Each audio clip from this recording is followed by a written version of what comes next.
Eh bien, salutations, chers auditeurs et spectateurs, c'est Vérité à venir. Et je pense, au vu de l'image que vous vous doutez du sujet de ce soir. Des loups déguisés en moutons ou l'inverse, ramenant à ce loup en agneau qui rentre dans le bercail pour tout dévorer. Pourquoi cette représentation? Alors, souvent dans la société, les gens qui suivent les médias de masse, on dit que ce sont des moutons. Pourtant, certains se veulent alternatifs et suivent les premiers bergers qui sont présentés. Le mouton qui se prend pour un loup, le gauchiste pour un droitard, ou encore, on assiste de plus en plus sur Internet à ces gens nourris par l'État, cet État nounou, et qui se présentent en patriotes, fiers, ceux qui vont redresser le pays, qui ont des valeurs, qui savent suer de leur front pour ramener ce qu'il faut dans l'assiette. J'ai donc fait un point, et je tiens à m'assurer que ma chaîne et les contenus que je vous propose soient utiles, que vous ressortiez avec des informations sans perdre votre temps et qu'il en soit de même pour moi. Du gagnant-gagnant. Divertir, c'est bien. Ça fait un petit moment que j'ai fait ces contenus sur les imposteurs intellectuels, qu'ils soient fact-checkers, subventionnés ou sur Internet à faire les poches. Bon, ça amuse, à d'autres moments ça peut déplaire. Néanmoins, je me suis maintenant fixé sur ma vision d'avenir. D'ailleurs la nôtre. La progression qui est visée. Décrypter l'actualité, présenter des livres, en fait, ce que je fais déjà, mais en ayant peut-être des meilleures prises de parole. De mon côté, certains points à revoir, comme le rythme, la tessiture, l'élargissement du vocabulaire, ce que j'ai travaillé au fur et à mesure des années. Et j'espère que, de facto, ça vous impacte. Que vous aussi, vous vous mettez à décrypter l'actualité, à réfléchir un peu sur ce qui se passe dans la société, et pourquoi pas à vous dire, tiens, j'ai des axes de progrès. Je sais que par exemple mon français n'est pas des meilleurs, et si je veux faire rayonner mon pays, je me dois de commencer par la langue. Alors pour d'autres ça va être maîtriser le flux. Pour ma part c'est le cas aussi, pour éviter de vous submerger par une fluidité de toutes mes pensées qui viennent et qui certaines fois, j'ai la corde, amènent un rythme tellement ta ta ta ta ta ta et qui mitraille bien qu'il est difficile de suivre les vidéos et de pouvoir se poser, écouter et comprendre. Pour résumer, aujourd'hui, je vais vous finaliser le décryptage des imposteurs. Parce que je ne peux pas faire perdurer les choses, vous voyez. Il faut qu'il y ait un moment, stop, je passe à autre chose, je sors du bocal quelque part. Puisque ça tourne en rond. Alors, on ne peut que finir aujourd'hui par attester qu'initialement, les gens qui sont présentés sur Internet, et je vais vous citer quelques noms après, ils sont arrivés avec des bonnes intentions. Des personnes qui ont découvert des nouvelles choses, qui ont utilisé leurs nouvelles connaissances pour en faire un partage. Ça, c'était l'idée initiale de pas mal de monde. Et au fur et à mesure, ils ont tissé leur réseau, c'est-à-dire qu'ils sont fait un peu des communautés avec des rendez-vous, des points de rendez-vous, tel jour, le direct, ça va être sur ça, ici on parlera d'actualité, là, à un moment donné, tu le sais très bien qu'il y aura un peu de divertissement. Ils ont donc organisé, chacun de leur côté, leur flux de vidéos de création. Et à la suite de ça, ils en sont restés uniquement sur leur première découverte. C'est comme si vous aviez des modules, que vous poussiez les réflexions plus loin, et là vous mettez une barrière, un stop, parce que ça y est, c'est bon, vous avez appris assez de choses selon vous, et vous êtes apte et à même de renseigner toute la société, de les informer. Et au final, ça mène à un système de bulles. Un peu comme pour les analyses de data, vous savez, sur Internet, des mots-clés qui sont rentrés et on voit où ça ressort, sur quel compte Twitter, au niveau des fréquentations, combien de sites Internet. En fait, on appelle ça donc de l'analyse de données, les grandes données. Et à la fin, les gens s'enferment chacun dans leur propre bulle. Alors, ça va... Et on va voir qu'elles vont se transvaser, un peu comme des vases communicants, si je puis dire. Vous allez avoir des gens qui vont commencer à s'interroger sur la société, rapidement vont basculer sur des théories très farfelues. Ça peut être les reptiliens, ça peut être ce genre de choses, mais vraiment de l'ordre idéologique, ou encore de la Terre plate, ou des Nenki, ce que vous voulez. Ils vont basculer sur ces sujets et vont rester enfermés sur ça. D'autres, ça va être les sujets de l'Afrique, donc panafricanisme. Attention, il n'y a que les méchants colons occidentaux. Nous avons toujours été exploités dans nos ressources minières et d'autres encore. Et ils en arrivent, dans cette fausse évolution, à un point de bascule. C'est qu'une fois qu'ils ont fait leur communauté, à partir de ce moment-là, peu importe la vérité. Ce n'est plus le but initial. Ils en sont partis, ce n'est plus recherché. Le seul élément qui est toujours visible, c'est le profit. Comment faire de l'argent, créer des comptes. À partir de là, ils ont une sorte de prospection. On va interroger un nouveau public, on va sonder un peu, on va voir quels contenus vont fonctionner et on va appuyer dessus, les répéter. À partir de là, on espère engendrer du pognon, des commentaires, des vues. Alors, on en a vu sur Internet et vous m'avez entendu plus d'une fois dénoncer ces mélanges de blogs. Des gens qui vont aller sur des sites Internet, moi je ne suis pas contre les sites où chacun publie un peu ce qu'il veut, crée ses posts, vient comme ça à parler d'actualité. Ce qui me dérange, c'est que ceux qui les récupèrent ne vont pas vérifier l'information. Comme ils le font par Telegram. Il y a des choses, des fois, qui défilent, ils vont les reprendre, pof, ils vont en assembler un tout et vont proposer sans vérifier. Parce que, pour savoir si une information est vraie ou fausse, ce n'est pas comme Julien Pain nous le dit, si ça passe à la télé ou pas. Il n'est pas question de se concentrer uniquement sur ce qui est diffusé sur le canal hertzien. Ça va plus loin. Et à la fin, ils en viennent à diffuser des banalités. Et c'est là où ils enferment les gens dans le pathos, ce qu'on appelle l'émotionnel. C'est-à-dire qu'ils vont raconter leur histoire. Ils vont mettre un peu d'actualité, donc des petites analyses, hop, je te les éparpille comme ça, et puis je te repicore ce qui existe un peu sur des comptes Twitter, des blogs, Internet, ou encore des vidéos YouTube. Et après, ils viennent y ajouter de leur vie personnelle. Leurs déplacements, ce qui ne va pas, pourquoi pas même jusqu'à ce qu'ils ont quelque part dans leur assiette, qu'est-ce qu'ils ont mangé. Et ça, c'est pour instaurer une sorte de climat de confiance. Montrer leurs problèmes. Regardez, je suis comme vous, j'ai des problèmes financiers, j'ai encore des frais de réparation sur la voiture et bien d'autres aléas de la vie. Pour après tirer l'argent. En jouant sur l'émotionnel. Et il y en a certains, ils l'ont très bien compris. Et ce qu'ils font, c'est qu'ils espacent leurs commentaires comme ça. C'est-à-dire qu'ils vont s'exprimer une fois de temps en temps sur ce qui ne va pas. Il faut des croquettes pour nourrir les animaux. Ah, ma voiture est en panne, il faudrait quand même que je monte une cagnotte et si on peut me donner 5000 € pour que je rachète une, c'est parfait. Ah merde, elle tombe en panne. Je vais trouver quelqu'un sur Internet qui va me la réparer pour 3 francs 6 sous, si je puis dire. Et à partir de là, profiter un peu de ma notoriété. Et obtenir un peu d'argent. Et ces gens, maintenant, ils sont désintéressés de la vérité. Ils vont plus vérifier les faits, tout ça, non, c'est terminé. Ils vont faire 1 heure, 2 heures de recherche dans la semaine. Le reste du temps, ils sont à leur occupation sportive, de loisirs et de bien d'autres choses encore, ce qui relève de la vie. Et de semaine en semaine, ils vont faire de la répétition des contenus et des propos. Les mêmes qui, dans un premier temps, je le rappelle quand même, disaient, voyez les médias, comment ils lavent le cerveau ? Ils répètent quelquefois 1000 fois la chose pour que ça en devienne une vérité. Et eux, ils font exactement pareil. Et le plus grave, c'est également ce que j'ai soulevé. Malheureusement, je suis peu entendu sur ça, mais c'est le défaitisme. Ces gens mènent droit à la ruine. La vérité ne les intéresse plus. Les solutions non plus. Parce que si tu as une solution, ça y est, tu vas pas écouter toutes les semaines les mêmes balivernes ou encore les mêmes actualités néfastes. Ce qui pourrait changer, ça ne les intéresse pas.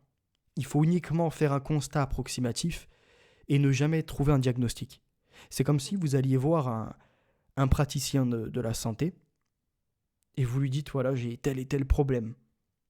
Il va ausculter, il va vous dire, ah oui, ça peut venir de cette zone. Et il va commencer à vous inquiéter sur toutes les péripéties qui peuvent advenir. Vous allez peut-être pouvoir, pendant un certain temps, ne plus vous alimenter correctement, ou encore avoir des essoufflements. Vous voyez, plein de problèmes de santé qui pourraient être liés à un organe précis, sans jamais diffuser la fin du diagnostic, sa médicamentation ou sa solution, le repos qu'il faut avoir, ce genre de choses. Parce que ces gens ont un intérêt à nourrir le défaitisme. C'est-à-dire que de semaine en semaine, le public va revenir, ou pour d'autres, ce que je commence à observer sur Internet, il les renvoie vers les voies de l'ésotérisme. C'est-à-dire qu'il les oriente vers... alors comment ils appellent ça ? Vous savez, le destin qui se fait par la pensée, euh, plein d'autres choses comme ça encore. Rien n'arrive par hasard. Gaïa Terre-Mère, se connecter avec la nature. C'est plein d'éléments qui vont mener vers l'ésotérisme. Et ils ont toujours leur rendez-vous, comme je vous le disais, hein, l'animation du show, tu sais tel jour, etc. Donc il y a un moment, je me suis dit stop. Je sors de ce bocal. J'en ai vu des faux bergers. Hein. Et j'en ai vu certains qui se pensent d'un sérieux et d'une autorité légitime en insultant, en méprisant ou en disant tiens de ton jeune âge tu n'as rien à me dire parce que si tu fais une critique, eh ben, je vais utiliser rapidement une certaine carte qui va être dans le mental de tous, c'est de dire qu'en fait tu t'ériges en censeur. Qui es-tu? Es-tu de la police de YouTube? C'est ce que je me suis entendu reprocher à l'époque. D'autres m'ont dit c'est un roquet. Il ne sait qu'aboyer. D'autres encore m'ont dit c'est qu'une éponge. En fait, il absorbe les faits par les bouquins et par ce qu'il peut analyser de la société.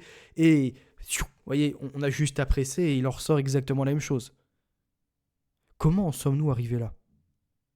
Au point où le surplus de discours sur Internet, de création de contenu, vient maintenant à détruire la possibilité de lutter. Parce que chacun a sa propre paroisse. Et que chacun est dans l'incapacité de se remettre en question. Il fut une époque, il y avait de l'autocritique. On a chacun notre ego, on a nos travers par... Moi, je sais que mes travers, pour être en toute franchise, c'était de couper la parole. Mais si je suis têtu, ça ne veut pas dire que j'ai pas entendu, par contre, ce qui m'a été reproché ou dans un débat, ce qui pouvait être dans l'opposition. Au contraire, ça m'a nourri, ça m'a apporté une réflexion et à la suite de ça, je vais chercher, je vais creuser.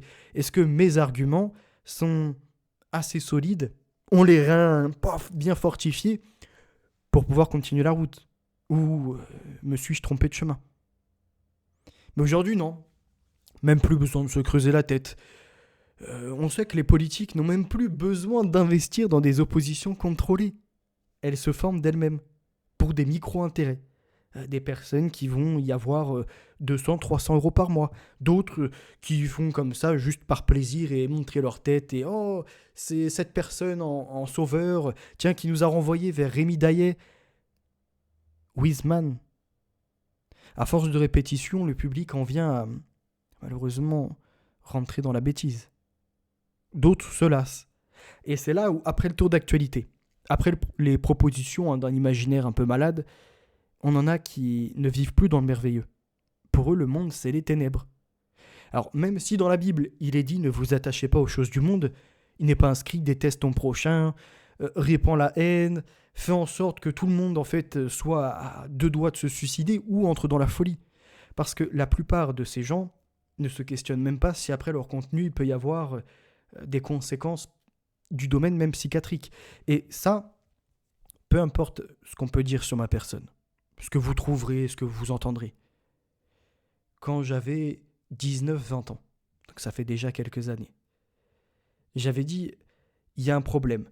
On doit faire un constat qui est pas joli. Ah ça, il est pas, le monde il est pas jojo, c'est pas les bisounours, on est loin de ce schéma-là. Mais on doit aussi se rassurer. On doit faire preuve de bienveillance. Et à l'époque, j'avais dénoncé les propagandes qui existaient par des contenus que vous ne trouverez même plus sur YouTube, mais qui avaient des bandes sonores derrière, qui utilisaient un peu des voix robotiques, avec certains rythmes, des inquiétudes, des images, toujours parler des symboliques franc-maçonniques, parler encore de Satan, et ça tournait que autour de ça. Que autour de ça. Il n'y avait plus aucun échappatoire. Pourtant, il y a des solutions qui existent. C'est comme aujourd'hui sur, vous savez, les intervenants sociaux, les mouvements LGBT par les lobbies, la destruction de l'identité par ceux qui sont ultra-gauchistes, qui sont dans un socialisme international. Mais il y a des solutions. Se rattacher déjà à son histoire, essayer de maîtriser sa langue française, en tout cas maternelle, si vous êtes français. Essayer également comme ça de développer son argumentaire, ses discours, parce que ce que l'on voit rapidement, hein, au fil et à mesure de l'histoire de l'humanité, l'être humain, c'est devenu un être de communication. Fut une époque, Homo Neanderthal, ou encore, quand on était avant Homo erectus, Homo sapiens par la suite, C'est à partir de Sapiens, si je puis dire, qu'on a vraiment été dans l'âge de la communication, où on a eu besoin de toujours s'exprimer. Mais il est bon de trouver un juste milieu. Vous savez, dans le livre La réédition de Nom de Code Nouvel Ordre Mondial, qui est la guerre ouverte contre les peuples, qui sera disponible gratuitement, il y a déjà les premières parties où j'ai fait quelques lectures, et dedans, j'en suis arrivé par cette philosophie à dire qu'il faut trouver juste équilibre entre le « je m'exprime » et le « j'écoute ». Je t'écoute. Quels sont tes arguments ? Et ça, c'est un problème actuel. En fait, au lieu de demander des solutions, on est là, on attend. On attend quoi, au fait ? Là, on est connecté sur Internet. On cherche quoi ? On s'est mis dans l'océan, on a chacun pris notre barque. Pour d'autres, ils sont mis dans des paquebots, mais ils viendront apprendre à un moment l'iceberg par tout le divertissement. Wouhou ! Vous voyez, ceux qui font la fête, en fait, ils n'ont même pas observé que face à eux se trouve ce qui les mènera à leur ruine. Et c'est là où on voit que toutes les voies qui sont offertes, dites alternatives, dissidentes, de résistance, d'opposition, on peut y mettre comme ça plein d'éléments. Ça périclite l'être humain, la véritable solution. Et ça mène vers l'ésotérisme. J'ai fait une vidéo en reprenant un article d'un magazine très sérieux, et c'est ce qu'on observe, un triste constat que je vous ai même partagé sur des monastes, des Claire Sévrac, des Alex Jones. Et il y en a certains, Serge Monaste, il ne faut pas y toucher, il ne faut pas le critiquer, mais ils n'ont jamais cherché son origine, savoir d'où il tirait son information. Alors, j'ai commencé à faire des choses, et vous voyez, je suis même tombé sur un pasteur évangélique, et moi je peux dire, quand ça touche, entre guillemets, le monde que je partage, vu que le monde chrétien est divisé en chrétiens, donc catholiques plus précisément, en orthodoxes et en évangélistes. Et dans le monde évangéliste, il y a un pasteur qui était très très connu, qui était repris par notamment Serge Monaste, et j'ai vu qu'il avait menti. Il avait déclaré travailler à IBM, avoir trouvé des documents attestant qu'il y aurait justement l'implant chip ou le Verichip que l'on connaît aussi sur puce RFID. Et c'est comme ça que l'histoire est partie des États-Unis. L'entreprise existe. Les puces, les transpondeurs, pareil, sont de la réalité. On a vu les animaux être pucés, même les animaux sauvages, pour les suivre sur la planète. Donc, il y a la possibilité d'avoir derrière un suivi par géolocalisation par satellite. Okay ? Maintenant, de là à ce que ça arrive sur l'être humain, quel est l'intérêt ? Quel intérêt de mettre une puce RFID dans un être humain ? Alors que des années après, on arrive à quelque chose de beaucoup plus révolutionnaire comme les montres connectées, où les gens ils vont de leur propre consentement. Ils sont comme la personne en semi-liberté qui a un bracelet électronique à la cheville, mais eux l'ont au poignet. Et dedans, il y a des capteurs, chaleur corporelle, rythme cardiaque, il y a même le micro et la connexion Internet. C'est-à-dire qu'à leur poignet, ils sont mis un détecteur de mensonges. On sait à quel moment de la journée ils sont heureux, à d'autres moments dans la tristesse. Avec leur interlocuteur, est-ce qu'ils sont dans la vraie communication ou dans la tromperie ? Tout est analysable et quantifiable.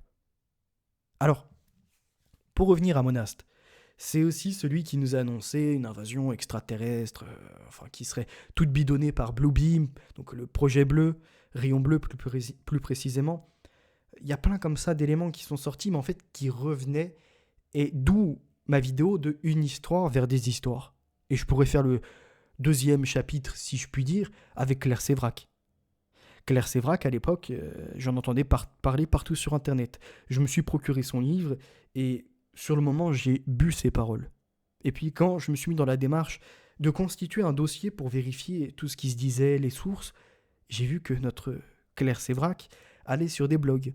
Et en allant sur certains blogs, j'ai quand même tenté de vérifier les sources parce qu'il n'y a pas que des conneries sur ces sites-là. Et donc, j'ai repris les phrases, je les ai traduites, j'ai repris certains éléments et il y a certains posts qui menaient à rien, qui menaient à un blog, d'un autre blog, et on les voyait se relayer. Et ce que je me suis dit, c'est que derrière ça, comment se fait-il, qui aurait l'intérêt de faire ça ? Comment se fait-il qu'on y ait accès ? Et là, ma réflexion était plus loin. J'ai vu qu'il y a des francs-maçons et qu'il y a d'autres analystes, en tout cas qui sont dans la promotion d'un nouvel ordre mondial, comme Jacques Attali, qui ont leur propre blog. Il y a, à l'époque, je vous ai fait une vidéo, et j'ai pas continué les recherches, mais il faudrait que je me remette dessus, les citoyens du monde. Et on a vu que ça remontait à des personnes importantes. C'est vrai que je peux en perdre quelques-uns là, parce que je déclare. Mais restez connectés, écoutez bien. En remontant comme ça, on se rend rapidement compte que c'est subtil, mais les blogs, pour la plupart qui ont été créés et qui ont martelé certaines informations et qui ont rendu populaires ces partages, sont peut-être de personnes impliquées dans un intérêt. Nous sommes peut-être même, sur certains sujets, liés aux maçons et compagnie, dans une expérience. Vous savez, il y a eu l'expérience de Milgram, de Pavlov, il y a eu encore de Skinner, la façon effrénée d'appuyer sur le bouton parce qu'il y a une récompense, des fois même démesurée, qui tombait. Exactement pareil que ce qui se passe un peu dans les sphères dites complotistes. Des gens qui, de façon effrénée, vont consommer tous les jours, retaper les mêmes mots-clés, retracer les mêmes appareils, si je puis dire, d'informations, donc par certains biais de canaux de médias. Tac, tac, tac, tac, tac, tac. Et à la fin, c'est comme la dopamine. Ils ont besoin de toujours plus de doses, toujours plus d'informations. Non pas pour se sauver. Alors, la recherche de vérité n'est plus présente. C'est uniquement pour s'abreuver de ce qui va les détruire. Et vous voyez, il y a un parfait exemple de ça que j'ai pu relayer, même si la personne se targue d'avoir investi sous couvert des groupes néo-nazis ou encore de complotistes et de ce que l'on veut. Je pense que derrière ça, il y avait de la crédulité. D'hommes, de femmes dépassés les 30 ans, 40 ans, qui tombent dans ces pièges. Et qui sont arrivés à prendre pour argent comptant ce qui leur était donné. Et là, je peux vous donner pour exemple Alex Sator. Fut une époque antisémitisme à fond. Antisionisme, qui est un autre sujet, mais dont il ne maîtrisait pas les bases. Avec Balfour, etc. Là, quand on est sur le sujet du sionisme, qu'on parle du traité de Balfour, du scandale de l'Ouganda, peu importe, même si certains ne veulent pas l'entendre, où il y a eu d'autres propositions aussi, il me semble, en Amérique, par le massacre. Je ne vais pas vous refaire toute l'histoire du sionisme. Mais quand on s'intéresse véritablement aux faits, là c'est intéressant. Quand c'est juste pour dire c'est les sionistes partout, sans preuve, aucun intérêt. Et j'en ai vu comme ça d'autres profils sur Internet pulluler, se faire le relais les uns des autres, mais avec juste des reformulations pour dire c'est moi, alors que non. Et au point où le Alex Sator avait sombré à nous dire qu'il y avait des morceaux de bébés dans les nuages. Que le brouillard que l'on observait, cette nuée, et dedans s'y trouvaient des médicaments. C'est grave, parce que ça veut dire que pendant un certain temps, ces gens entraient dans une paranoïa. À qui ça sert ? À quoi ça sert ? Je pense qu'il y a des études qui sont menées derrière. Quand vous voyez les recoupages des big data pour savoir quelle communauté a été consultée, par exemple, l'heure de se réveiller, ou encore a été voir tel politique, Philippot, ou ce que l'on veut, il y a un intérêt derrière, il y a une expérience. Et peut-être même que c'est une des branches du main control. Contrôler mentalement sans la drogue, par une sorte de privation sensorielle, mais pas comme on l'entend, c'est-à-dire une privation des vrais sens, du sens même de la vie. Et c'est pour ça que quand j'ai déclaré la philosophie, vous savez que quand j'ai fait ça, il y avait un intérêt derrière. Le sens de la vie, retrouver son identité, se re-questionner sur le langage, les langues, la parole. Puisque les meilleurs magiciens, peu importe ce qu'on voit sur Internet, ce qui peut divertir les uns et les autres, agissent par la parole. Celui qui fait son tour de magie, pour tromper le monde, utilise la parole. Même dans les films, même dans les... Vous voyez, les prononciations dans Harry Potter ou dans d'autres conneries encore, qui sont du monde cinématographique, il y a des paroles. Les incantations, ou ce que l'on veut, même du côté, pour vous dire, des religieux, donc catholiques ou ce que l'on veut, quand ils font ce que l'on appelle, j'ai plus le nom, un exorcisme.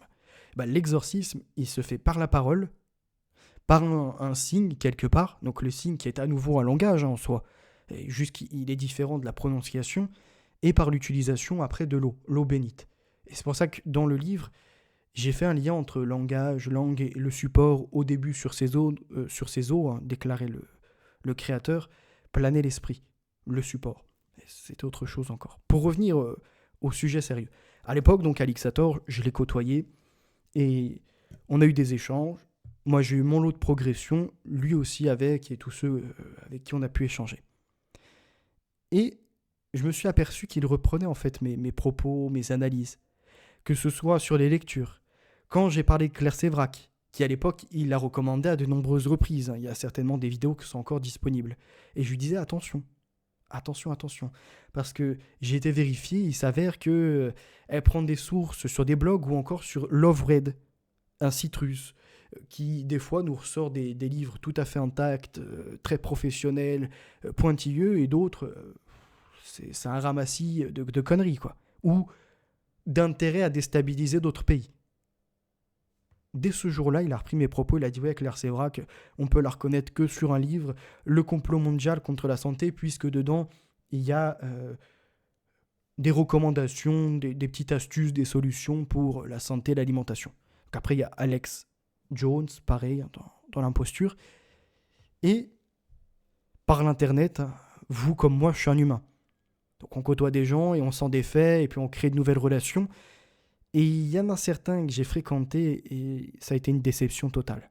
Pom Pom, quelqu'un de très humain en soi, mais qui est un peu rendu déjanté par les kikiki à tout va, sans faire de lecture derrière, sans apporter les articles, c'est les kikiki, c'est moi qui te le dis, qui fait intervenir un cardinator, un type pareil qui se nourrit, en fait, qui s'abreuve de tout ce qui peut lui être rendu disponible. Chercher si c'est vrai ou faux, on s'en fout. On balance et on verra après le taux de retour, à quel pourcentage. Maximus qui, à l'époque, me soutenait. J'échangeais avec lui. On était dans une sorte de sagesse d'esprit, d'échange, d'apport. Tiens, j'ai tel article. Tiens, j'ai telle vidéo qui est intéressante. Oh, tiens, ton analyse, celle-ci, elle est bien pointue. Et des échanges comme ça. Et au contraire, aussi, on savait se confronter. Ce qui n'existe plus. Pom Pom, il n'y a pas de confrontation. Alixator, il n'y a pas de confrontation. Maximus, il n'y a plus de confrontation. Loup Divergent, il n'y a jamais eu de confrontation. Il a toujours censuré les gens. Jim L'éveilleur, Pérou, c'est pareil. Ces gens-là, bon, les autres ont un comportement déplacé, hein, dans une quête de profit. On retrouve Jim, Pérou, Alixator, Loup Divergent, Chronique humaine, Géopolitique profonde. C'est les petits derniers, eux. Géopolitique profonde avec son présentateur, dont je n'ai plus le nom en tête. Ils savent que derrière, il y a des mannes financières. C'est-à-dire que le public, il y en a certains qui sont prêts à mettre la main au chéquier, hein, à faire des dons de 50 euros, 100 euros, pour se procurer des livres, obtenir... Non, ça les intéresse pas. Par contre, pour donner, c'est les premiers. C'est bien, ils ont un bon cœur. Mais ce que je trouve scandaleux, c'est pas des donneurs, hein, ni du public, quoique, il y a un moment, il faut peut-être se réveiller. C'est des donneurs de leçons, comme Alixator, Jim L'éveilleur, Loup Divergent, Chronique humaine ou encore Maximus. Ces gens-là, ils donnent des leçons sur ce qu'on doit lire, ce que l'on doit penser, sur ce qu'est être patriote. Mais la plupart, ils ne savent même pas ce qu'est la voie du travail. Ils sont entretenus par leur communauté. Ils font de la chouinerie. Le moindre problème dans leur vie, vous allez les entendre, ils vont demander. Un vrai patriote, c'est un homme. C'est celui qui peut tenir le drapeau de son pays, qui est capable de suer et remplir l'assiette de sa famille, qui, lorsqu'il a un problème, se comporte en homme. Un homme, c'est pas quelqu'un sur Internet, s'il vous plaît. Non, qu'il le fasse une fois par une problématique, pourquoi pas. Qu'il réitère à chaque fois, non. Ça, c'est une solution trop simple. Comme ceux qui vont sucer l'État. Et qui derrière engendrent plus de frais, plus de dépenses. Donc ces donneurs de leçons sont déjà mal positionnés pour le faire, et plus grave encore, veulent se placer sur tous les sujets, sans avoir d'expertise, non accompagnés d'une force qualitative par un support solide, un manuel, un article de journal ou ce genre de choses. Non. La seule différence en fait entre eux et les fact-checkers, c'est qu'eux ils prennent des billets sur les pauvres, qui sont crédules, manipulés. Mais s'ils en avaient la possibilité pour la plupart et qu'on leur disait, par exemple, tu peux monter une sorte de micro-entreprise et demander à l'État un peu de subvention. Ils le feraient, hein, sans hésiter. Ils seraient de la même veine que les fact-checkers. Et moi, je dis que fact-checkers et les gens que j'ai pu citer, mais il en existe pléthore, hein, sont la même pièce. Il y en a un, c'est pile, et l'autre, c'est face. Eux, c'est la face. C'est l'ensemble de tout ça. Le côté pile, c'est celui, entre guillemets, si je puis dire, qui paye de façon publique. Au vu des propos sur le graphène, de tous les mensonges, alors que par exemple, Loup Divergent, vous publiez une vidéo en montrant que dans du sable, il y avait soi-disant du graphène, alors qu'en fait, non, c'était de l'oxyde de fer, ce qui existe à l'état naturel. Le Alixator, les nuages chimiques, ou encore les morceaux de bébé, etc. En fait, il était inspiré de Nenki. Les disparitions d'enfants, Loup Divergent et Maximus qui parlent de 50 000 enfants jamais retrouvés en France chaque année, alors ce n'est pas ça. Sur 50 000 disparitions, 1000 ne réapparaissent jamais, un peu plus de 1000 d'ailleurs. C'est déjà très très grave. Pourquoi grossir et ajouter de l'horreur à l'horreur? Et après, vous les voyez comme ça refermer leur discours sur un sectarisme. Les autres ont tort, on a raison. Ceux qui nous critiquent sont des jaloux, ou n'ont pas notre niveau, ou, comme c'est pour mon cas, ils m'ont accusé d'être un roquet, m'ont accusé d'être jaloux, ou encore d'être une éponge, ce genre de choses. D'être un petit slip, par exemple. C'est montrer des propos disgracieux pour disqualifier. Or, ça marche avec certains, ils sont mariés parce qu'ils sont là par pur divertissement. Donc c'est drôle de la nommer comme ça. Oui, mais sur le fond, peut-être que sur la forme, à l'époque, j'étais très très mauvais. Parce que je suis arrivé et paf, paf, paf, j'ai voulu poser tous les arguments sur la table. Oui, en fait, t'arrives au début, pour Loup Divergent, avec la dalle, un petit collectif. De ta propre bouche et de tes propos, tu disais jamais il n'y aura de relation d'argent entre vous et moi. Ou si ça doit se faire, en tout cas par la suite, hein, quand tu as changé tes propos, ça ne se fera jamais sur la réinformation. Parce que se mettre sur l'actualité, partager des points de vue, des analyses, des prospections, ça doit rester de l'ordre gratuit. Et aujourd'hui, vous en faites tout un business, des annonces, des petits liens d'intérêt avec lui, il va venir présenter son livre chez moi, comme ça je prends un petit pourcentage, ou encore je lui fais vendre ses livres, et donc derrière il reviendra, et il m'entraînera une audience assez importante, et je vais ratisser au large. Haine de communauté religieuse, sans argument, toujours balancer les kikiki, et par exemple pour d'autres, quand on dit ok, il y a un problème avec le sionisme et pas les juifs, ils vont te dire oui, mais si, parce que les juifs, ça, par rapport aux chrétiens, c'est bien eux qui ont sacrifié le Christ. Alors, non, ce sont des juifs à l'époque qui ont sacrifié le Christ. Comme il y a eu des Romains qui participèrent à la destruction du temple, à la désorganisation de cette partie du monde. C'est un ensemble. Comme il y a par la suite des musulmans aussi qui ont fait ça. Comme il y a encore d'autres communautés. Aujourd'hui, on voit des hindous qui sont en train... Là, on parle de vraie discrimination, de vrai racisme, d'Indiens qui sont en train de meurtrir la communauté musulmane. Il ne faut pas rester silencieux. Les Ouïghours, je ne suis pas resté silencieux sur ça. Quand il y a de l'horreur, il faut le dénoncer. Moi, ce que je dis pour la France, c'est pas discriminer les musulmans, mettez-les de côté. C'est mettons une limite. Le pays et notre territoire européen est en majorité chrétien. On ne peut pas du jour au lendemain basculer, c'est infaisable. Le faire, ça voudrait dire nous créer une guerre, nous affronter sur notre propre territoire. Ça n'est pas entendable.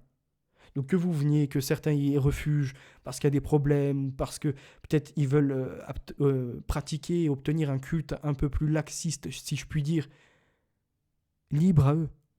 Mais ne venez pas imposer vos mœurs. Et c'est pour ça que même Renaud Camus le disait. Au fond de ses propos, il n'est pas raciste. C'est la limite. On le met où? On accepte comme ça une totale transformation. Et ce qui est incroyable, pour continuer sur les divers sujets qu'ils ont pu aborder ces gens, c'est que par exemple, Loup Divergent, à un moment, je ne vais pas rester focus que sur lui, mais disait, tiens, le Covid, il y a une remontée du Divock d'e-book. Et il vous mettait une page qui était censée être Wikipédia face à lui, alors qu'en fait, c'était un screenshot modifié d'une fausse page. Et il lisait ça. Et j'étais intervenu à plusieurs reprises dans le chat. Oui, attention, tu fais une erreur. Et j'ai fini bloqué. Parce que j'osais le remettre en question, en contradiction. Et c'est pas la première fois qu'il avait fait des erreurs. Je rappellerai avec Monsieur K, qu'il recevait à l'époque, où ils avaient fait une fausse proposition en disant « Venez soutenir Monsieur K, il va obtenir de l'argent, on va pouvoir acheter un terrain, on fera des centres de formation. » Alors des formations de quoi, par qui, comment, quelle expertise est proposée, encore une fois, hein, ça relève de tout ça, d'un imaginaire qui ne peut pas être présent sur le terrain, et infaisable hein, au vu de la quantité de gens qui voulaient ramener. Et dans ce modèle, si je continue rapidement, ça calque avec la caricature d'Igounet, qui est la collaboratrice de Rudi Reichstadt, qui avait sorti un livre sur le complotisme en sorte de BD, et qui en plus est en soi une sorte d'officine, hein, leur groupe, contre l'extrême droite, la droite, même si ce n'est pas reconnu officieusement, c'est un service de l'État, qui va dans le sens macronien, ou gauchiste en tout cas, mais jamais vers la droite. Et elle avait fait une BD, et dedans, c'est la caricature des stands qui sont menés, soit c'est les sionistes, soit c'est les chemtrails, mais tu vois, genre pour nous empoisonner, nous rendre stériles, jamais pour parler de la réalité de la géo-ingénierie. Alors que la façon dont c'est proposé, c'est faux. On sait très bien que les chemtrails, ça ne sert strictement pas à rendre stérile, que ça ne sert strictement pas à contrôler la population qui serait là, hypnotisée. Non. Mais c'est pour vous dire à quel point ils rentrent dans leur propre étendue, c'est n'importe quoi. Et Maximus, par exemple, vous disait, je vais revenir sur lui après, on doit se réinformer, on doit lire. Et il en arrivait à proposer des ouvrages qu'il n'avait même pas feuilletés. Il n'a même pas ouvert un passage, un paragraphe, non. Et il vous proposait, il disait, il faut lire ça. Et le plus grave, c'est qu'au tout début de ces directs, vous avez Louis Divergent qui a mis un passage, je crois que c'est de Bruno Le Maire, il me semble, qui dit qu'il faut quitter les écrans et qu'il faut retourner au réel, à la lecture, s'arracher des écrans pour lire. C'est les mêmes qui peuvent être en correspondance sans jamais se mettre en contradiction, des fois même n'arrivent même pas à s'écouter alors que, je veux dire, ils sont que deux dans le direct. Et ils parlent de Schwab. Schwab et le World Economic Forum, qu'ils vont contrôler la planète, que c'est un cercle occulte, entre guillemets, un pouvoir qui serait assez masqué, même s'il y a quelques ateliers et prospectives qui sont partagés. Et c'est les gens, comme également Débunker des étoiles, ou encore Julien Pain, qui veulent vous parler de l'autre façon, qu'il n'y a aucun problème, que ce n'est pas du tout un centre d'influence, qu'il n'y a aucune vision et que derrière aucun financement n'en émanera de ces réunions. Bon, venant de Julien Pain qui ne savait pas que Schwab parlait français, le niveau d'expertise ou encore de questionnement est très très limité. Par contre, à la différence de Lou, qui lui, c'est le complot partout, et de l'autre, il n'y a rien du tout, il y a la réalité. Celui qui est rendu disponible. On n'a même pas besoin de se chamailler, besoin d'être là à étirer les choses. Le programme de Schwab, la 4e révolution industrielle. Tout est dedans. Et puis après, pour les plus intéressés, Great Reset. Mais Great Reset, enfin, la grande réinitialisation intervient après. Après la 4e révolution industrielle, qui est bien plus intéressante et annonciatrice de ce qui se conclut. Des programmes comme l'épigénétique ou même les ciseaux génétiques et réécrire l'ADN. Enfin là, c'est un grand scandale.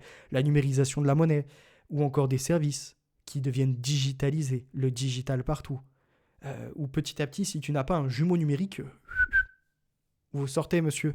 Ça appelle à la surveillance, à mettre en place des choses liberticides qui petit à petit effacent les libertés, conditionnent. Et ce qui est incroyable, et j'avais montré la contradiction en direct. C'est pour ça que là, c'est la conclusion. Hein. Là, c'est le final dans tous les sens. Lou Divergent a déclaré à plusieurs reprises que travailler, c'est être esclave du système. Pour ma part, il y a du travail qui est très pénible. Faire du ménage, c'est pas gratifiant. Mais dedans, il y a quand même une utilité. À tous ces métiers, hein, même remise en rayon, ou encore être conseiller bancaire, ou ce que vous voulez. C'est que vous avez des heures Donc vous vous levez, vous déplacez, vous allez sur site, ça vous met en activité. Vous ne restez pas à rien faire. Et ceux souvent qui se mettent au RSA ou au chômage, on les entend de longue durée, hein, je parle, parce que chômage 2 mois, 3 mois, ça arrive à tout le monde. Mais de longue durée. On entend souvent des propos dire oui, ils profitent du système. Il y en a certains, quand ils peuvent faire des activités, partir en vacances, euh, se faire plaisir, oui. Mais il y en a d'autres, ils restent chez eux. Et quand ils restent chez eux, ils ne font rien de leur journée. Le rythme biologique est complètement détruit, ça devient du sédentarisme, et à la fin, malheureusement pour eux, ils se dégradent la santé. Et ce qui est grave, c'est que Lou Divergent donc déclarait que travailler, c'est être esclave pour un patron. Et cette idée gauchiste. Le même reproche qui m'a été fait par Alix Sator récemment en me disant tiens, il a repris une activité salariée, il est esclave d'un patron. Quand moi, en fait, je suis auto-entrepreneur et je suis libre de faire ce que je veux. Non, même un auto-entrepreneur qui agit réellement sur l'économie, qui a un impact dans la société, il est dépendant de ses clients. Ou encore, ses clients, quelque part, sont ses patrons. Donc il n'est jamais libre. Il a un cahier des charges. Il doit répondre à des détails, comment je pourrais dire encore, à des conditions. Et là, Lou Divergent, lui, nous disait, du coup, le mieux, ce serait de tout robotiser, automatiser. Mais, pas de bol, robotiser, automatiser, en fait, c'est le programme de Schwab. C'est le programme de Schwab que de transformer les industries, transformer les métiers pour laisser sur le côté de la scène les êtres humains et les remplacer par la mécanique et quelque part la robotique rendue intelligente par les algorithmes, par l'informatique, en fait par les développements de logiciels, d'outils. Vous voyez, vous avez le hardware et le software, le logiciel qui vient animer le matériel. À l'époque, ce qui venait animer le matériel, puisqu'il y a eu de la mécanique dans les industries, depuis même, si je puis dire, les révolutions Ford, comme on pourrait dire, d'Henry Ford, avec le côté de l'usine et de son séquençage. Comme ça, chacun produit une petite pièce et on peut même faire tourner parce que petit à petit, ça ne nécessite pas tant que ça en soi d'expérience, d'expertise. Il suffit seulement de un peu la condition ouvrière à la Simone Weil, c'est la répétition de la tâche.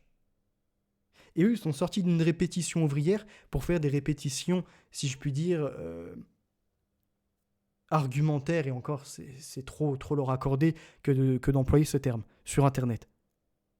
Et par rapport à ça, à la robotisation, l'automatisation, l'humain, il sert à quoi après-demain ?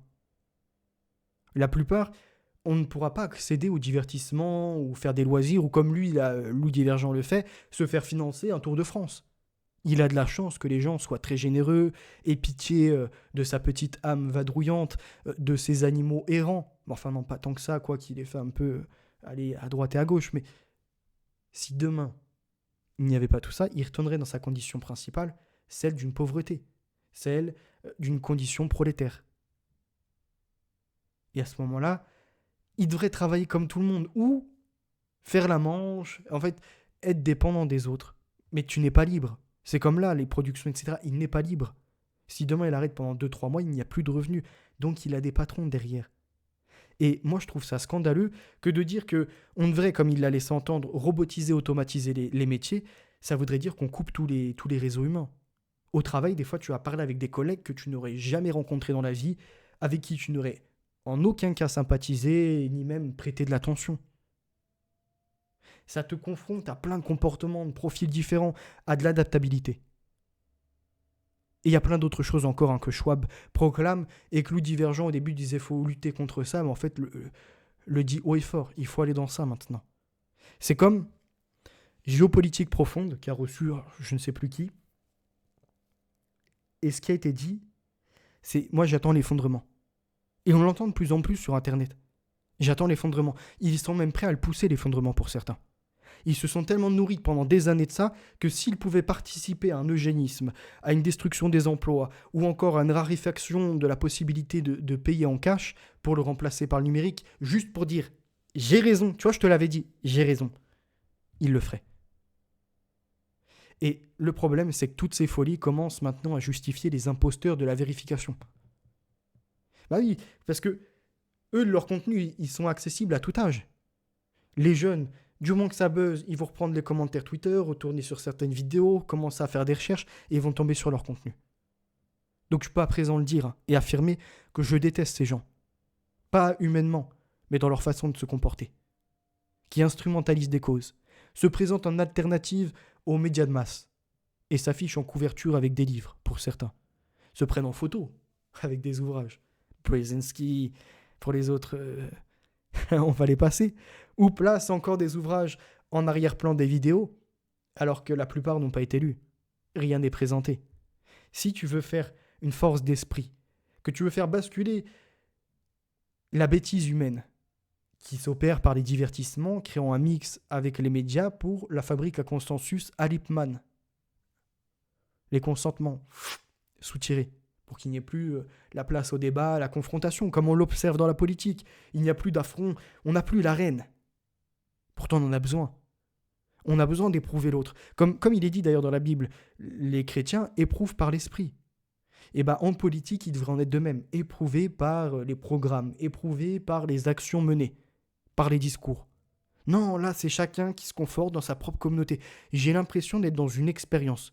Alors, je ne sais pas si c'est une continuité de l'expérience de H avec un peu de Skinner, donc le conformisme avec les récompenses qui tombent de temps en temps et qui entraînent des comportements irraisonnés, mais on se met sur les mauvaises voies. Et c'est pour ça qu'à la différence de certains, même si je me suis fait insulter, mépriser, quelque part, on m'a limite, si je puis dire, piétiné, tel un paillasson, par des invectives, par des envois de communauté, ou encore d'autres qui, à longueur de temps, me disent « t'es un chrétien, t'es un crétin, t'es un imbécile qui me dénigrent. Ce n'est pas grave. Moi, je sais au fond ce que je suis. Je n'ai pas besoin des autres, comme par exemple Alix Sator à une certaine époque, pour savoir que j'ai mon importance. Et que je viendrai à développer des choses et que je continuerai à évoluer.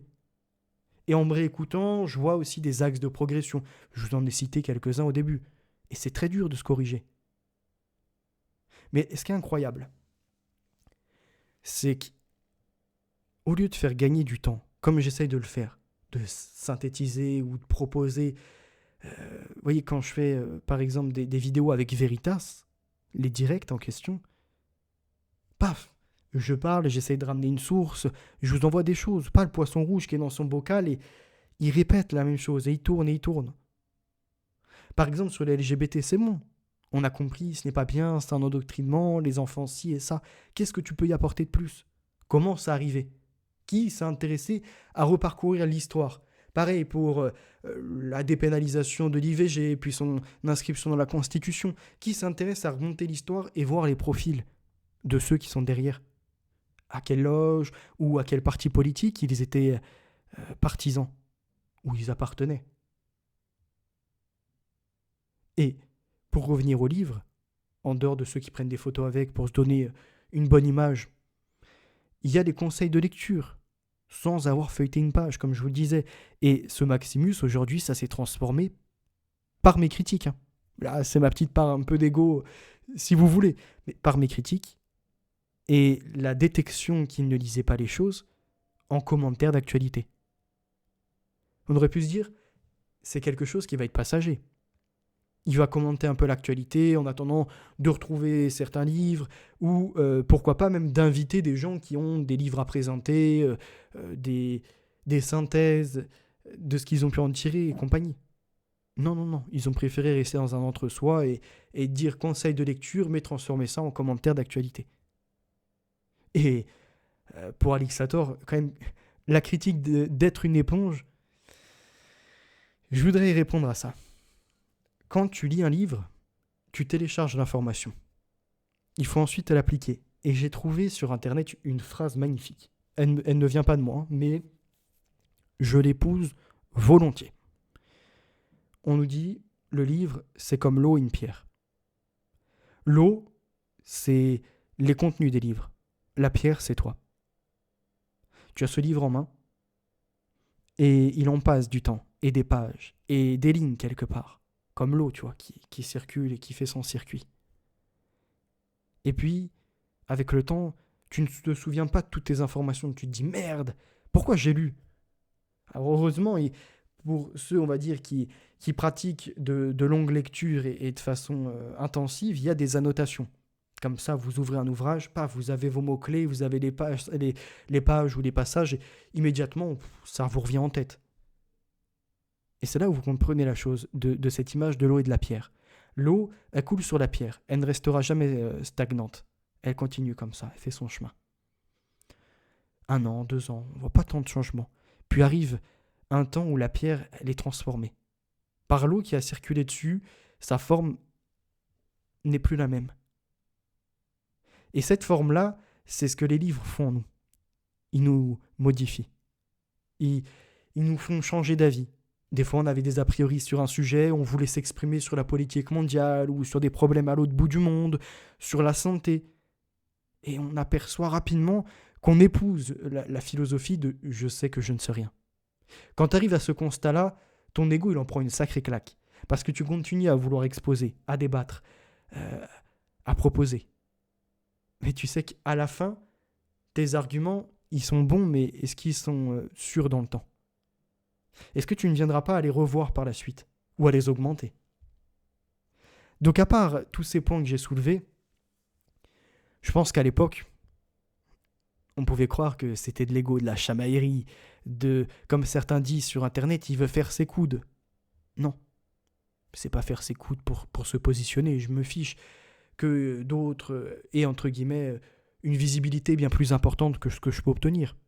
Que j'intéresse peut-être moins parce que mon rythme n'est pas bon ou parce que mon intonation est mauvaise. Je ne sais pas, il y a des choses à revoir. Ou peut-être que je traîne trop en longueur mes propos, mes développements. Donc ça en devient lassant, je peux l'entendre. Mais je pense qu'on peut s'accorder sur une chose, aujourd'hui, tous. Sur le fait qu'il y a des imposteurs. Et des imposteurs intellectuels. Des gens subventionnés pour ça. D'autres financés sur Internet. Des personnages qui sont présentés dans des postures inadaptées. D'autres qui veulent se créer toute pièce un profil, alors qu'il ferait bien de changer. Qui n'acceptent plus la critique. Et s'excluent, se retirent de tout échec. Comme s'ils naviguaient sur un océan en pleine réussite, détenant la vérité inaccessible à tous, sauf eux.